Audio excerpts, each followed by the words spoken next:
I'm Jake. I'm Tom. We are Velocities in Music. On this podcast, Tom and I discuss a menu of topics pertaining to modern music, including artist deep dives and monthly and annual new music wrap-ups. It's April 1st, 2017 today. Oh, God. We didn't even think about it being April Fool's, man. Yeah. You remember that time we did the Styrofoam Furnaces review? Yeah. I listened to that not too long ago. Wasn't that funny? And we thought it was really funny at the time, yeah. And we couldn't keep a straight face through the whole thing, and people called us out for it, and they were right. It wasn't that good. So we're not going to do that again. No, we're not prepared. So, but it is time for a monthly wrap-up of all the new records that came out in March. Mm-hmm.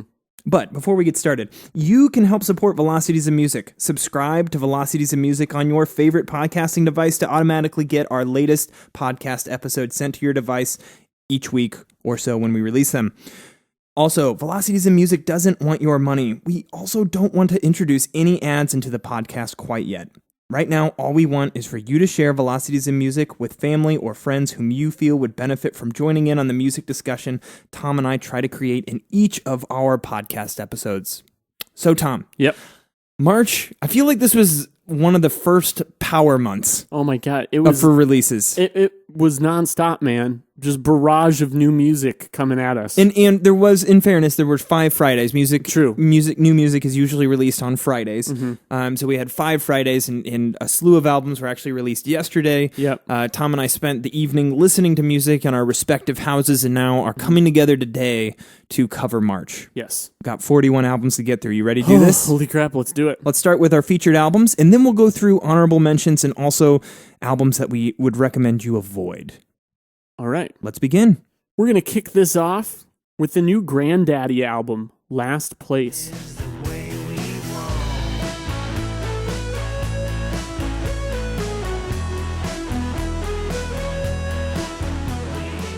Grandaddy is kind of an indie rock band from the 90s, but they were smart enough to not wear out their name over the last 15 years or so by releasing album after album of unevolving indie rock. Instead, they waited to come back until the indie rock of a decade or so ago had a chance to ferment into a fine nostalgia.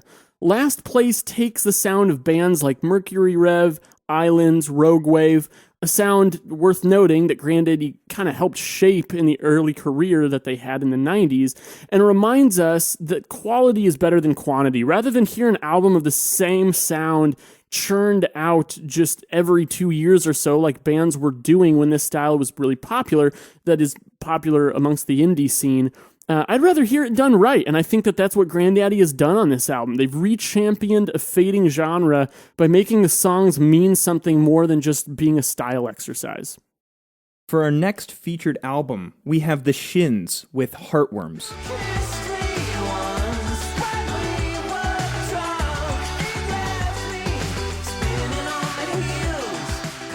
Some will see Heartworms as James Mercer's attempt to return the Shins to their mid-2000s glory.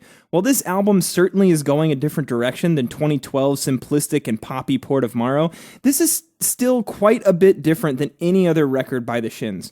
Mercer is focusing heavily on steady rhythms, lots of clap beats, and big synth notes to match the beat.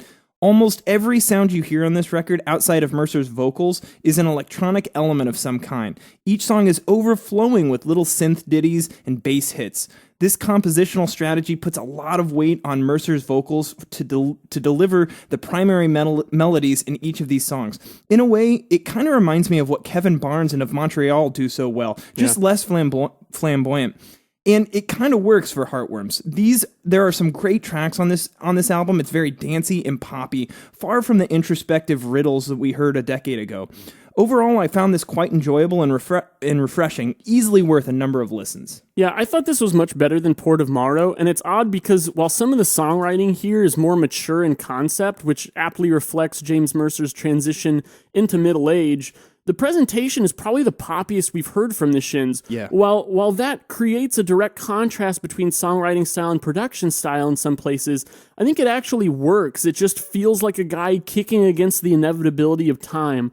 This is a good album overall, Jake. I liked it a lot too. I think you're a bit more of a Shins fan at heart than I am. It's true. A Shins fan at Heartworms than I am. Oh. But I do have to say I miss the days where the Shins felt like a full band rather than just a James Mercer recording project. And he even produced this one himself, which probably indicates why we like it a bit more than Port of Morrow. Okay, following the Shins, our next featured album, we have Jay Som with Everybody Works.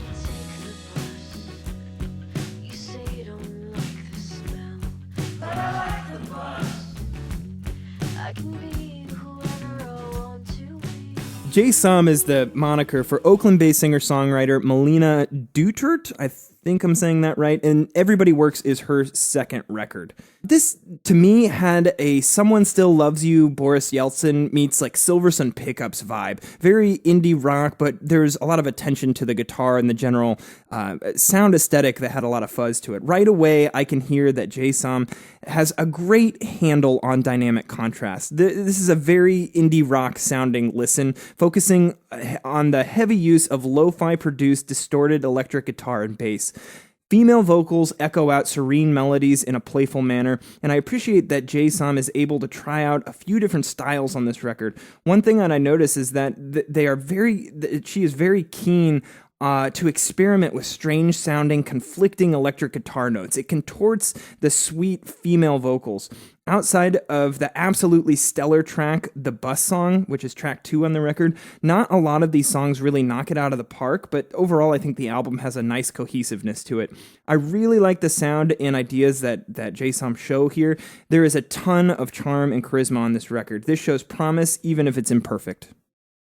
Our next album is Mount Eerie, A Crow Looked at Me. Months after you died,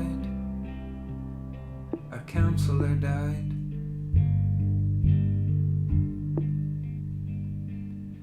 All at once, her empty office. A lot of people are talking about this album. It's getting a lot of hype, and deservedly so, because it's a pretty singular record just in terms of subject matter and approach. This is Phil Elverum, musician you might know from, past Mount Eerie works or else the Microphones. But this album is centered around the loss of Phil's wife to cancer. Because of that, Phil's lyrics, once again based around this concept of loss, very personal story, there's sure to be some of the most emotionally devastating thoughts you'll hear anybody say out loud in any context, let alone musically. He does a terrific job of approaching the subject with personal nuance, capturing details of losing someone that only those who have gone through it would even think about or mention, getting packages in the mail that his wife had ordered, seeing her hair in the bathroom garbage, these little things that just absolutely destroy you when you really think about it. Those details, though, are what make the story so powerful, but for me, I don't think the music quite carries the same weight that the lyrics do. I mean, this album is all about the lyrics. That's where it comes from. It feels more like poetry or spoken words set against a soft acoustic backdrop. It still sounds very good, but the album's purpose is clearly more about Phil coming to terms with his loss than it is to make something the average listener will love musically. I hope that creating it has helped the guy, through this difficult situation and this tragedy, and I hope that others in similar situations can find some kind of comfort in it. But for me, the way that I listen to music, and Jake, I think you're somewhat similar. I'm looking for something, the larger musical package, right? And I think that for what this album's looking to accomplish, it really nails it. But like for me, my entry point to music is more through the instrumentals. And for an album that's so lyrically focused, I find myself being emotionally pulled into it. But then there's nothing left for the more intellectual side of me to really think about and pick apart with this one. It's definitely an album that I think that if you are predisposed to that kind of stripped down singer-songwriter, if the description that Tom you've provided here, if that sounds interesting to you guys out there, this is one you just have to check out. For me personally, I think like you were saying, Tom, like it's one that I really appreciate. I don't know how much I'm going to come back to it, but yeah. I sure am glad that I've listened to it once or twice. Next up, we have Laura Marling with her new album, Semper Femina. Perhaps has had too much of love. Can be Laura Marling is a British folk singer-songwriter, and Semper Femina is her 6th studio album, and we've been covering more Laura Marling for many years now, from her album A Creature I Don't Know on, essentially. And, this is the 4th album that we've covered, and she's just become one of my favorite artists of kind of the 2010s. Just consistently strong. Absolutely. All the time. And I think Semper Femina is no different. From the first listen through, I really enjoyed this album. Laura Marling's compositions here are lush. It's the same style as her previous records. Marling's entrancing finger-plucked acoustic guitar providing the bass for her to sing out her sultry vocals. Some songs add full drums and electric guitar accents. Semper Femina has a bigger production backing the sound, with lots of tactful strings filling out the sonic space. Marling's vocals are harmonized at times, providing larger dynamics and emotive impact. More than anything, it's Laura Marling's songwriting is as just superb as it ever has been. This is one album that just really stuck out to me, and it's definitely worth coming back to again and again. Yeah, one thing that I really loved about it is, as a British, somewhat folk-based musician, on this album in particular, I'm hearing a lot of Nick Drake influence. Definitely. The track The Valley sounded to me like something that could be on Brighter Later. The more stripped-down Noel sounded like something that could be on Pink Moon. So, of course, I love this album. Right. Following Laura Marling, we have Spoon with their new record, Hot Thoughts.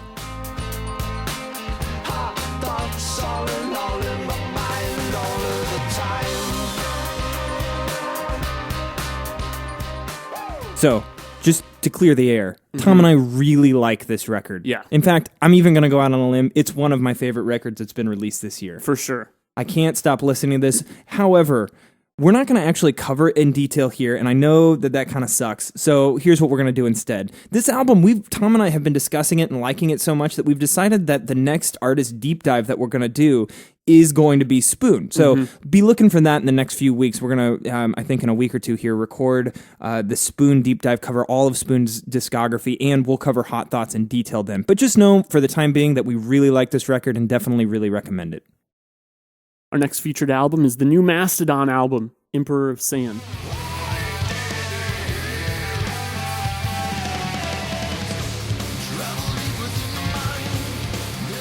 Mastodon is a great band. Jake, you and I like them a lot. I do. Really enjoyed their last few albums in particular, as we've they've come out during Velocities in Music's 10-year here. You have The Hunter on vinyl, and I'm really jealous of that. And Crack the Sky. They're both terrific. I'd love to see some of their other stuff as well, actually. So I really liked Emperor's Sand on first listen, but I didn't quite love it. It feels similar in style to me to Once More Round the Sun, but where Once More Round the Sun and even The Hunter really succeeded is that the songs were built to support the vocals. And yes, for a metal band, that is a slightly poppy move, where I think that Mastodon pulls it off is they're all terrific at their instruments, right. So the music can still be complex and technical, but they also have a lot of very capable vocalists. And they've just chosen to highlight that on their last couple albums more. For me, it feels like on Emperor of Sand, they're still trying to make the song support the vocals, but I didn't feel like the vocal parts were quite as memorable, at least not enough to justify that approach. So I think this would have worked out better if they had pushed the instrumentals to be more experimental, kind of like how Crack the Sky was, and then still have the same vocal inclusion. But this is one I'll have to listen to more because I see it growing on me for sure. Yeah, I've listened to this about like 2.5 times at this point. It came out yesterday, so 2.5 times over the past 24 hours. And it's I gotta say, like the first time I listened to it, I was actually a little bit disappointed. But actually listening to it on the 30-minute drive over here, so I didn't get through the whole thing. Oh, nice. I found myself like enjoying a number of the tracks here. So I think it is starting to grow on me. It's definitely one that I'm not done with yet. Yeah. So bear that in mind. But Tom, I really agree with what you were saying. I think that this album, you hear Mastodon trying to infuse pop elements into metal music. And that's a really kind of strange tactic, but also one that I think they're pretty good at. But to me, there's a flaw here that I'll get to in a second. But there's certain tracks on here like Show Yourself or Word to the Wise, with which I think both of these tracks are just very, very well done, well written tracks, and I really like the the power choruses that you hear in both of these tracks, that you actually hear these really huge choruses on a number of tracks on this record. The instrumentation, just it's Mastodon, right? Oh, yeah. Mastodon instrumentation is just top notch, and this in Emperor of Sand is really no different. But what really is bringing this down for me is the production is just not good. Yeah, the production on this record is like there's no clarity. Everything is just over compressed, and it just sounds muddy. And it honestly, it's doing this band a disservice. And we saw them live here in Des Moines a number of years ago. I think 2-3 years ago. I think it was 2015. Yeah. So when we saw them live, the sound was awful, and it like you could tell they were up there just dominating on their instruments, and it just sounded like absolute crap. Yeah. And that moment made me realize like how important production is when it comes to heavy rock or metal music. Look at Queens of the Stone Age, where they succeed is in their monumentally great production, and Mastodon needs that for these songs to succeed. For a metal album that's trying to rely more on the poppy or hooks in the chorus, like you just don't get the clarity that you need in the instrumentation and in the vocals. The vocals are mixed too low to actually hear a lot of the detail and what the vocalists are doing really well, and the vocals are kind of what make Mastodon so special. They have a couple vocalists doing really cool things, and it's all just kind of lost in this wave of sound that it just kind of really frustrates me the more that I listen to it, because I can hear a lot of the great ideas there, and it's just not coming off as well executed. Yeah, that's a good point. I'll have to listen for that next time I check it out. One thing I do want to give them some credit for is I think they're doing a great job of incorporating the drummer, Bran, into the vocal mix. Totally. He sang for the first time on a Mastodon album just 2 albums ago on The Hunter, and now he's taken lead vocals on several tracks, and I think he sounds great. I think that the vocal interplay, switching back and forth, even on the same track, is something that they're really starting to perfect. Next, we have the new album Grow Up from Desperate Journalist.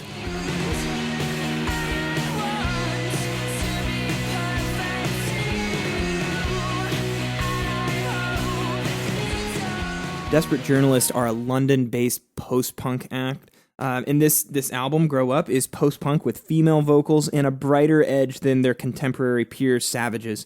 Lots of bright-sounding electric guitar dishing out melancholic riffs. The compositions here are all about the interplay between the leading guitar melody and the vocal melodies. There is a lot to like about this record. Desperate Journalists are able to combine great hooks with an authentic sound with excellent songwriting.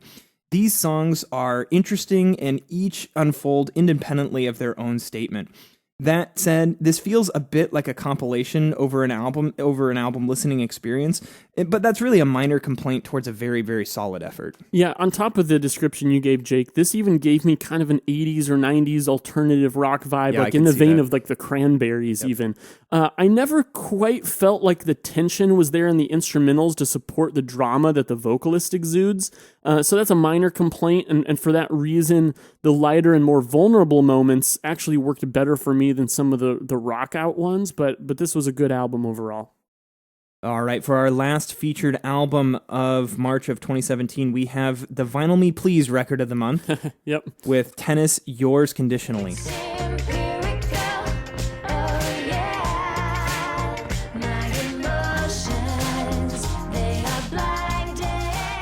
Yours Conditionally is deliberately poppy, while focusing on atmosphere and a very focused, dreamy sound.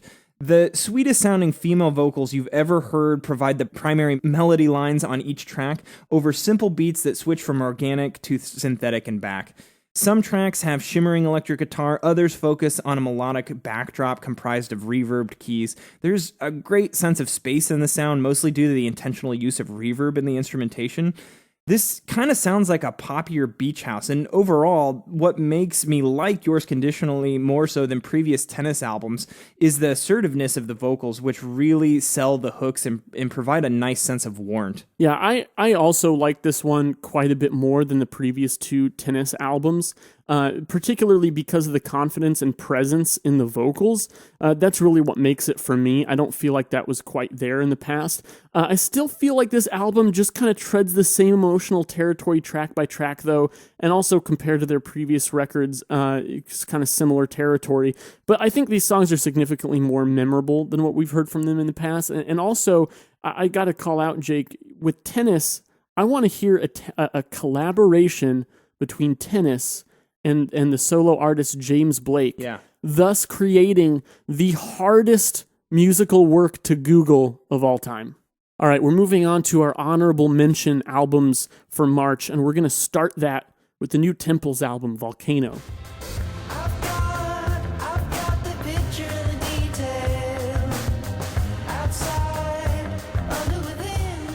This is psychedelic rock along the lines of Foxygen or Tame Impala. The execution of the sound here is terrific on any given track, but putting them all together makes for somewhat of a limiting and underwhelming listen for me. This is exaggerated by the lack of dynamic contrast. Every track is about a 7 on the intensity scale, so it never quite gets loud enough to really shock me, but it also never gets soft enough to strike an emotional chord. It's just kind of there, and it's pretty good. Next, we have Ibibio Sound Machine with Uyai.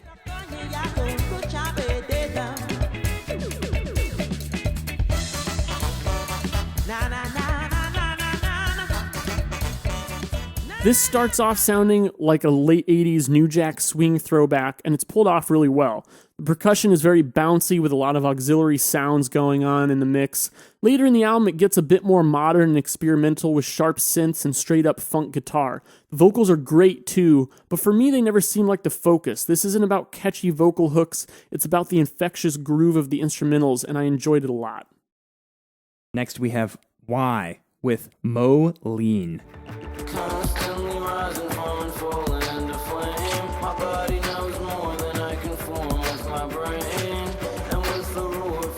This is unique indie rock with an epic sense of instrumentation that contrasts Yoni Wolf's rather minimalistic vocal presence.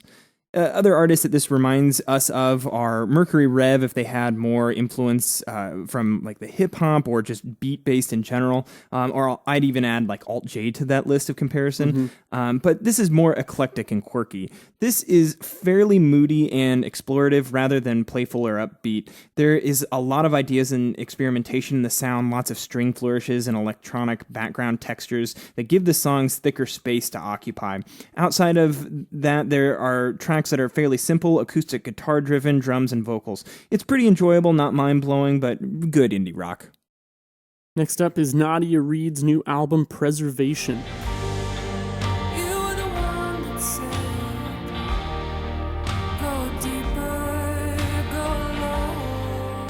This is somber, singer-songwriter-based indie rock that's focused around Nadia Reid's compelling vocals and has a lot of atmosphere to it. This is a very mature sound with a lot of honesty and wisdom driving the vocals, and Nadia creates a very authentic and convincing persona that allows her to really sell the emotional poignance of her music. Reminds me a bit of Sharon Van Etten, but with less dramatic builds, equal attention to details in the sound and songwriting.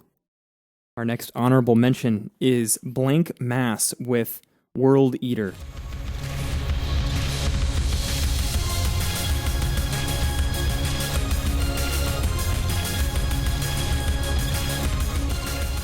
This is the solo electronica project of Benjamin John Power, one of the founding members of the group Fuck Buttons, which makes perfect sense as that's the first comparison that we made in the sound without even knowing it was the same guy. Yeah.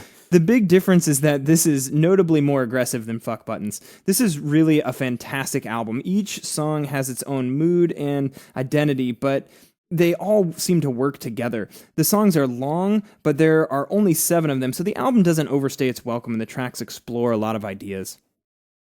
Our next album is Sondre Lerche with Pleasure.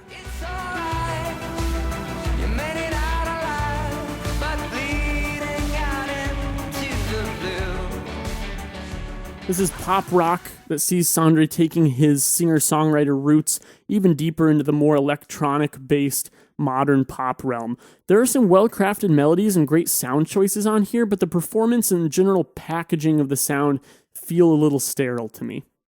Next is Chicano Batman with Freedom is Free. And while I'm here on earth, I rejoice and swear this freedom. This is kind of psychedelic, kind of twee, fun, indie pop rock. Reminds me a lot of something that would have been on the Elephant Six Collective back in the late 90s. Obvious obsession with sounds from the 60s, lots of use of keys, strum guitar, lo-fi everything, but especially the drums and harmonized vocals. There are some hooks in these songs, but they are not blatant. Overall, it's quite enjoyable, probably worth a listen or two if you are really into obscure indie rock. Next is Spectres with Condition.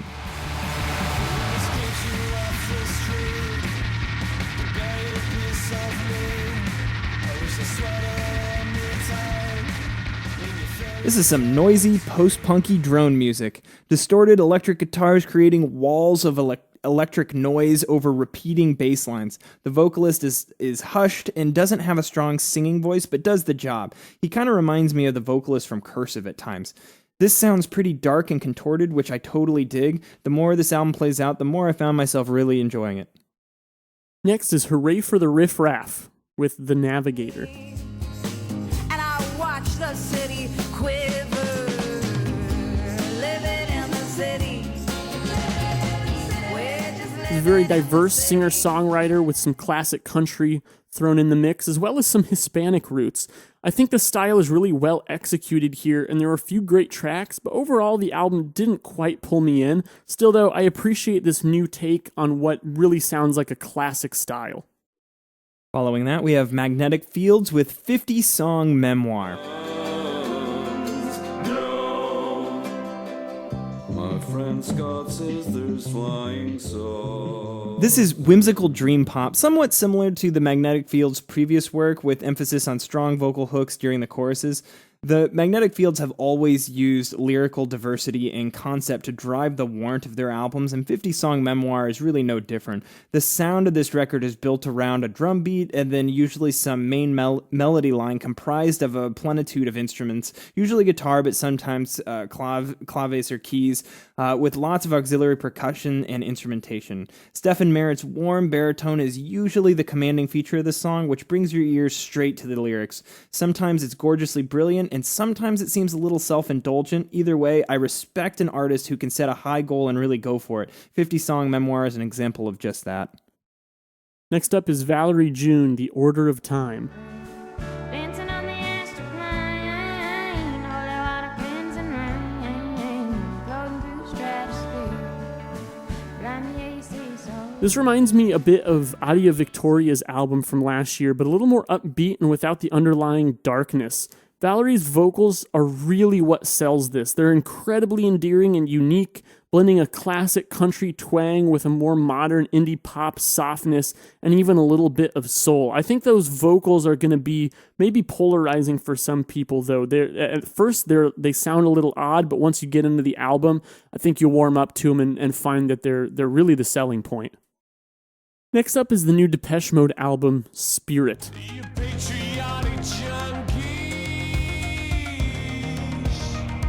The revolution. I'm a huge Depeche Mode fan, and in particular, Delta Machine, which came out a few years ago, was pretty good. The two before that, Sounds of the Universe and Playing the Angel, I thought were terrific additions to an already timeless discography. But with Spirit, I'm a little bit mixed. The Depeche Mode's political and social message has always been present in their music, but this is the biggest example in their discography of the music suffering for that message. If you're a politically left-leaning Depeche Mode fan who focuses on lyrics and music above anything else, you'll probably love this album. For me, I want more intrigue coming from the instrumentals, with the vocals playing more of a supporting role. Because of that, this album didn't quite do it for me, but I'm a massive Depeche Mode fan, so I'm going to have to come back to this, give it another shot, and maybe I'll warm up to it. Next up, we have Idols with Brutalism.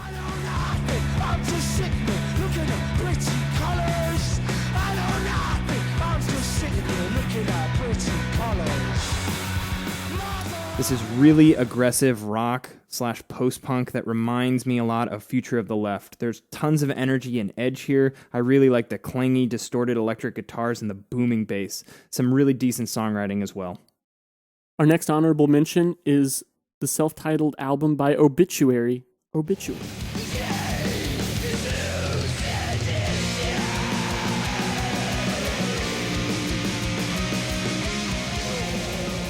Jake, if I'm talking about the album Obituary out loud, does that make this a eulogy, technically? Now I want to listen to Tool. Oh, damn, you got me good there. Anyway, this is throaty, dramatic metal. I like the way the vocals are mixed, but I'm not a huge fan of the particular vocal style. The guitar riffs are great, though, and I love that this is metal that doesn't try too hard to be showy. It just focuses on the thickness of the sound and the weight of the riffs, which is really what this band is all about. Next, we have Pulled Apart by Horses with The Haze.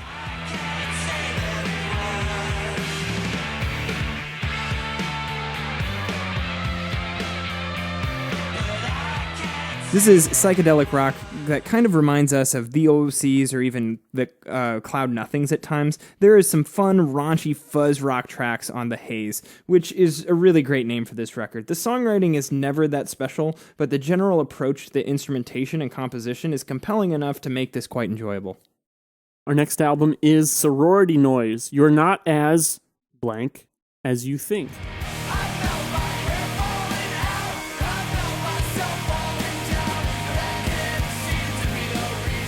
This is emo rock, sounds a lot like Brand New, something we said a lot about this kind of emo revival that's coming around now. There were a lot of albums like this last year. Maybe sounds a little bit like Sunny Day Real Estate, if I'm sounding like a broken record and being honest here. There's some really great tracks on this record, and then some tracks that were not quite as good. But overall, I found this to be another pretty good emo revival effort. Next up, we have The Bug and Earth with Concrete Desert.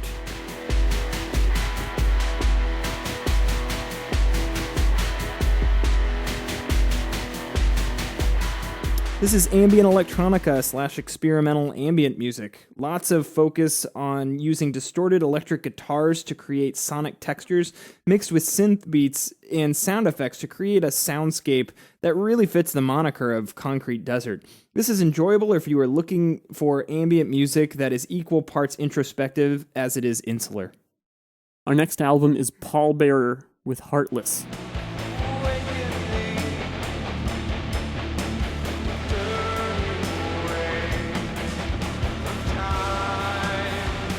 This is a great mix of prog metal and sludgy kind of doom metal in the instrumentals. But, I had a little bit of an issue with the vocals. They didn't really do much for me.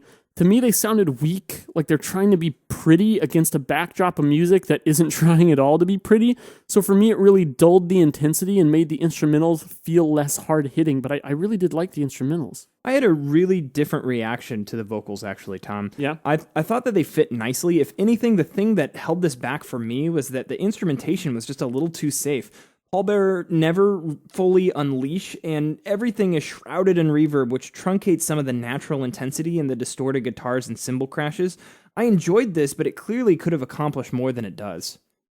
Next up, we have an album from the lead singer of The Hold Steady, Craig Finn, with We All Want the Same Things. Jamie, when we're sailing off, high above the parking lots, looking off the balcony, well, that seems pretty pure to me. I'd classify this as alternative rock with upbeat attitude and male vocals, where Craig Finn is mostly talking in a rhythm rather than singing.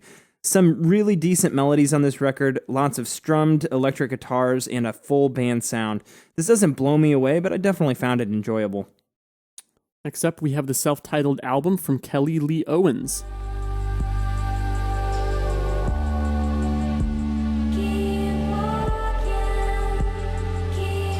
This is heavily synthetic sounding electronica with airy, reverbed female vocals. There are some really interesting ideas here and a couple tracks that really grabbed our ears. Kind of reminds us of like Purity Ring Shrines at its better moments, and some even had like kind of a trip-hop, Massive Attack kind of vibe. Definitely an album I want to come back to.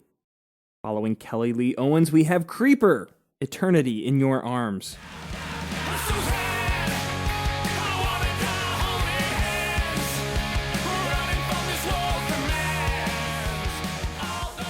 This is goth or horror punk. Take your pick. Very much in the same traditional vein as pop punk, but with louder choruses and bigger dynamic shifts between the verses and the choruses, which I generally think is a good thing. I'd give these guys credit for execution, but take away credit for lacking in originality. This is about exactly as you expect a band in this genre to sound, so if that's what you're into, this will probably be a highlight. Otherwise, I'm not sure that you're going to get much out of Eternity in Your Arms.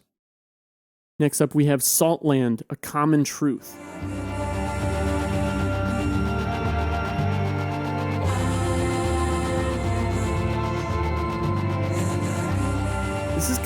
This is an interesting mix of styles. You've got some new age elements, some kind of chamber music elements with even a little bit of electronica industrial vibes at times. It's very string based. Some tracks do have some female vocals, but there's swirling mixtures of cello and violin that really form the sonic foundation here with those occasional electronic backing textures. I really love the mood and general aesthetic here. It has a very authentic and isolated feeling to it, like what you'd be listening to if you were like alone in a big European castle and just found out someone you cared about died. Another honorable mention, British Sea Power came out with a new album yesterday. Let the Dancers Inherit the Party.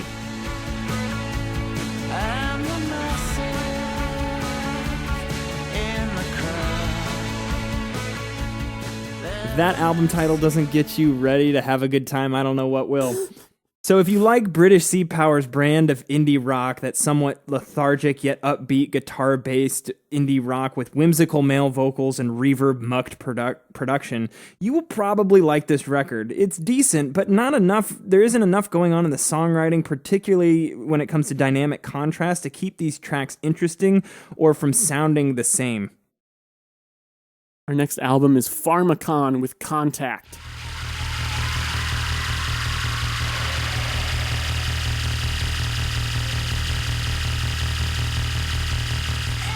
For the third time in a row, or the third album in a row, Pharmakon has succeeded in making the most unsettling and terrifying music I have ever listened to. Noise music like this, to me, is all about timing and context. I have a massive amount of respect for the thought and detail and unabashed creativity that goes into this, let alone Margaret's just absolutely otherworldly shrieking. I mean, her vocal abilities are terrific, and the way she mixes it into this just like alarming and off-putting kind of sound is really cool. But is this something I'm going to come back to much? Probably not. But that's just me. If you like this kind of music, check this out because it's incredibly well executed. Next up, we have Amy Mann with Mental Illness. Was a blank, you could tell it never was me. 'Cause you never loved me. This is acoustic guitar-driven singer-songwriter with Amy Mann's strong vocal presence. Lots of piano and strings in the compositions and very clean production, providing for a lush listening experience. Mann uses lyrics to convey social observation here. This album isn't loaded with obvious pop hooks, but there are enough melody lines present to get these songs stuck in your head if you're paying attention. I enjoyed this. It's a solid low-key and moody singer-songwriter effort. Next up, we've got the new Real Estate album, In Mind. The chorus only interrupts. I sing to serve the. So Jake, we have a lot of friends who really like Real Estate, and I know a lot of listeners of Velocities in Music really like Real Estate. I'm talking about the band, by the way, not like Real Estate, like buying. I was going to say. I mean, everyone loves Real Estate, like, no, that's terrible. That's terrible. Anyway. I might be the only guy, though, who finds this band to be kind of bland and lifeless. I hear people rave about them all the time, but this just sounds to me like they're kind of twinkly, clean electric guitar with sedated vocals thrown on top. My favorite part of this album is actually the bass, and this is one I'll probably give another shot to just to see if there's something I'm missing here. And for me, it's not like a bad enough album to say I don't recommend it, because I know a lot of people dig it, but it just depends on if it's the sound that you can get into. Next, we've got the new album from the Jesus and Mary Chain, Damage and Joy.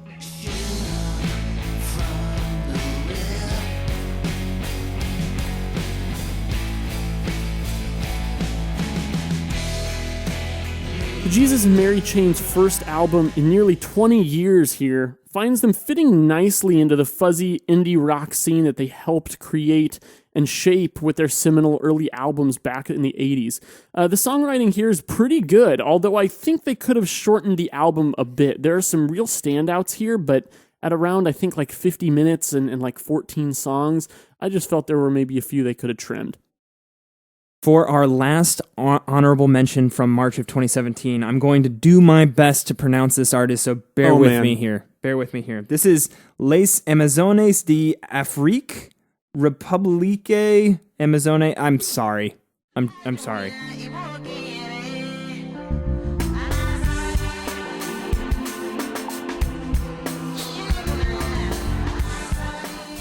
I would call this the definitive sound of modern world music. It's got all the eclecticism of world music, great vocal performances in foreign languages, substantial focus on rhythm, lots of tribal-based instrumentation.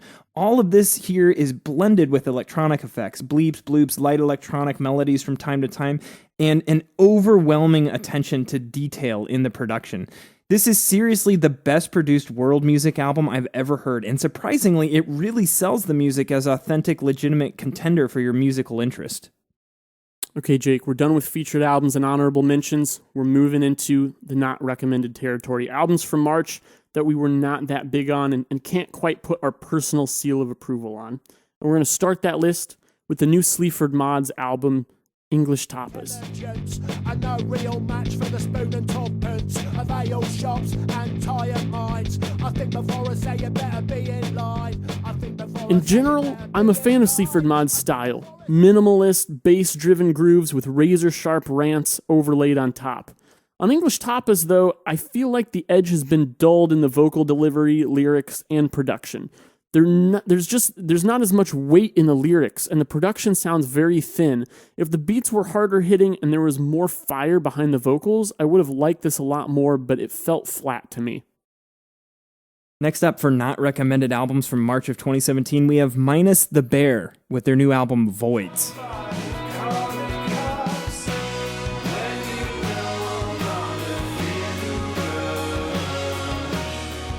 So, Minus the Bear, Tom.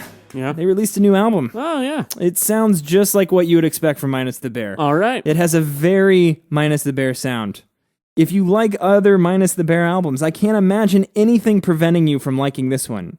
If Minus the Bear hasn't done it for you in the past, I can't imagine this album making you a Minus the Bear fan. It's just Minus the Bear. To add to that, Minus the Bear. You're right. Our next not recommended album is Jarvis Cocker and Chili Gonzalez with Room 29. You're in your hotel room with someone who doesn't know you. This is Pulp frontman Jarvis Cocker and pianist/songwriter Chili Gonzalez, and they've created a concept album about the purportedly haunted Room 29 in Hollywood's Chateau Marmont. I really like the concept here. It's a cool idea, and I think the general sound, which is basically softly fluttering piano, occasional strings, and then Jarvis's sultry male voice, they do evoke really well the red velvet, now dusty extravagance and heartbreak of classic Hollywood. But I think the album would have succeeded much more if there was just more going on between the tracks. They all sound very similar, and not at all the fault of the instrumental palette. There's just more you can do with piano and strings than this. Next up for not recommended, we have Conor Oberst with his new solo album, Salutations.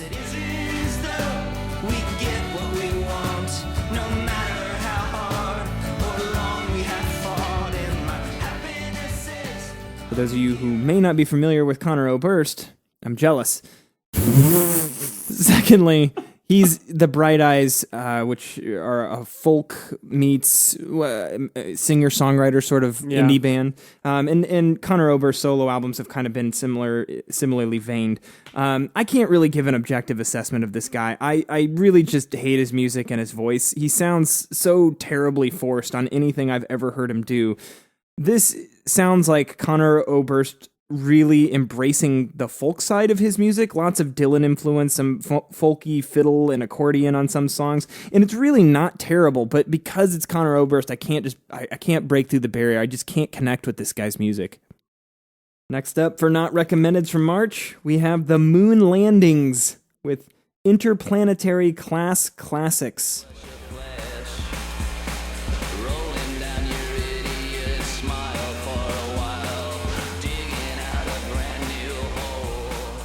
The Moon Landings were supposed to be a fictional band, but they're not, and it's a Sean Lennon project, so you got that kind of going into it. And I just have to say that I just find everything about this band in their sound to be pretentious and annoying.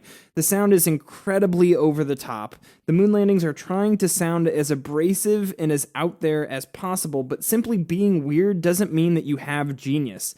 The cliche-ridden tropes of druggy post-punk can only go so far. To top it off, these guys put a Z in their name and tell people that they are weirder than the music if they don't like this album. This is really only getting attention because it's a Sean Lennon project. Last for our not recommended list is the new Jamiroquai album, Automaton.